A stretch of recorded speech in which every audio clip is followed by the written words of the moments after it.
Chers amis, je fais cette vidéo d'urgence car il y a des mots que nous ne pouvons plus tolérer dans notre belle langue française. Ne dites plus grossophobe, non, c'est un mot infâme. C'est une absurdité lexicale indécrottable, grossus, c'est bien évidemment du latin, tandis que phobe est un suffixe grec, et cela, comment l'accepter? Et cela encore n'est rien, j'ai entendu dans la rue des jeunes dire une chose horrible, d'une personne qu'elle était super sympathique. Oui, ils l'ont dit, super sympathique, alors que sympathique est bien évidemment du grec et super un préfixe latin.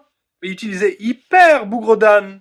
Hyper sympathique, voilà, c'est génial. Et d'ailleurs, les linguistes, hein, vous petits scribouillards qui faites des langues anciennes et gambadez joyeusement dans les prés. Bon, quand vous parlez d'hypercorrection, c'est-à-dire la faute qu'on fait en pensant en éviter une, en se corrigeant trop, eh bien pourquoi hyper, encore une fois? Super correction serait pourtant parfait, car ici, corrigo est un verbe latin, n'est-ce pas? Enfin, faut dire que les choses avaient mal démarré déjà au 19e siècle, néoclassique. Peut-on entendre un pareil assemblage de mots bricolés?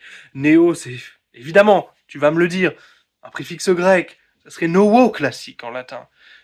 Peut-être que cela ne sonnerait pas aussi bien que vous l'espériez, mais tout de même.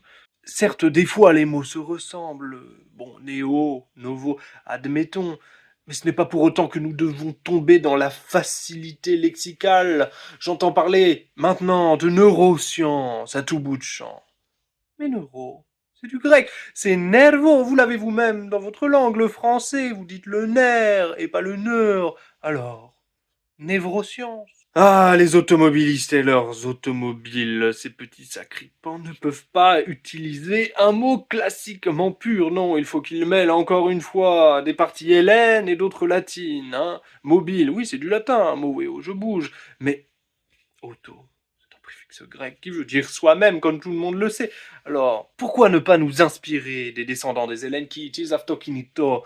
Et là, kinito vient remplacer mobilis, hein. Un autokinète, quelque chose qui se meut par soi-même. Vous connaissez la télékinésie, faire bouger les choses de loin. Eh bien, autokinète. Mais si vous voulez vraiment utiliser un préfixe latin, pourquoi pas ipso mobile? Toi, si tu déplores le manque de cohérence de la langue, n'hésite pas à laisser un commentarium.